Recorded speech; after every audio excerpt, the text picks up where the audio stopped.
Hello there. I apologize in advance for the way I look. I had to take the day off of work today because unfortunately the downside to traveling is that you can get sick, and I caught a bacterial infection in Cuba, so it's not been fun, but I've been in bed reading all day, and then I just had to jump out of bed because my creativity sparked and I wanted to be able to share this article that I'm reading with you guys. So I am reading the Globe and Mail. This issue is called The North, and it explains why the future is here. So, why the future is in the North. And I thought it was relevant to my business model and the way that I want to run my business, and I figured it would be neat to be able to share some of these insights with you guys too. They share some pretty cool facts, some interesting, some not so good, but it's definitely helps you get a better understanding of where I want to go with my business and what it actually is like in the North, because there seems to be a very limited number of social media outlets that share these stories, and I want to be able to help that market and definitely share the good and the bad that happens in the North to help increase tourism up there and also increase bringing the wealth full circle in Canada again. So there were a number of writers and explorers who went up there on behalf of the Globe and Mail. They went up and traveled to multiple different communities in the North, so Nunavut, Northwest Territories, Yukon, all over. And one of them explains the cold. So I think it's a little bit far-fetched, but it gives you an understanding of what it's like. So he says you can stand it for about 3 seconds, then it feels as if some crazy bacteria is eating your face alive. So, pretty intense. The sensation is literally unbearable. This isn't a temperature at which you want to be surveying, taking notes, or packing explosives, or even dialing a phone.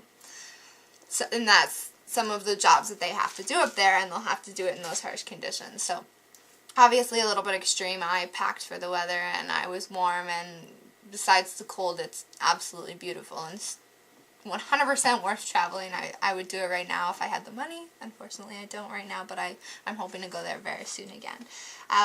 Another thing I want to share with you, or the reason why I want to share with you, is because our North makes up 40% of Canada's land masses, and the other 60% is us down south, or I'm from Toronto, Ontario, so 40% is a huge portion of Canada that we know nothing about. Lots of people do, and good on you, because I still don't know enough and that I would like to. So I just want to help share a little bit of background on it to help you guys understand what it's all about and hopefully motivate you to help us out to help them. So something neat is that the Inukshuk, that everybody knows and loves and claims as their own, as their status to represent Canada, who they are as Canadians. Most people don't even know what it means. So I think it's pretty important to know what these Canadian symbols mean if we claim that that represents who we are, which is somewhat false in a sense. But the Inukshuk originally meant a few different things. So it was to show direction to travelers. So this would be to show them the nearest community, the nearest food source, water source, whatever that may be. So it was pretty neat. And the Inuits actually created these sculptures in the North to symbolize their strength and determination. So one thing about the northern community and the Inuits that I've noticed and other people have seemed to notice is that they won't protest, they won't argue, they don't want to show their weaknesses. They are all about embodying persistence and strength, because they're the ones who have to live through these harsh environments, right? So it's not often that they have to protest or argue, and unfortunately in this article it also shares a little piece about the prices of food there. So to give you some examples, celery is 287% more in cost in the North than it is in the South. Potatoes, a bag of potatoes is more than $10. We pay, I think, less than $5. I paid $3 last week. 233% higher are onions. and 155% higher is bananas. So you can see that even the smallest things like celery, which costs next to nothing down south, can cost so much for people up in the north. And this is a growing concern for them because they don't have the money to be paying this, and they have to pay for other things such as warm winter gear, housing, shelter, like everything like this. It's really cool because one of the community members created a Facebook page called Feeding My Family, and it's on Facebook. She's actually got over 19,000 members, which is incredible, and definitely go check it out because the more support they have, the better. Food is definitely one of the #1 issues there, but again, there's multiple different aspects of poverty up there that people need to focus on, one of them being warmth. So I'll share a few facts with you that I learned in this article. 7 in 10 Inuit preschoolers live in homes without enough to eat, so they're not being sent meals for breakfast, lunch, and dinner. A lot of them are actually living under the housing standards, so 49% of Nunavut homes are below these standards. So that's people without water, without suitable warmth, shelter even. Lots of people are living homeless. So this is another aspect of my business. I really want to push to sell these parkas. I'm selling them for buy one, give one now. So every parka that you buy will be able to provide a parka for somebody in need in the north.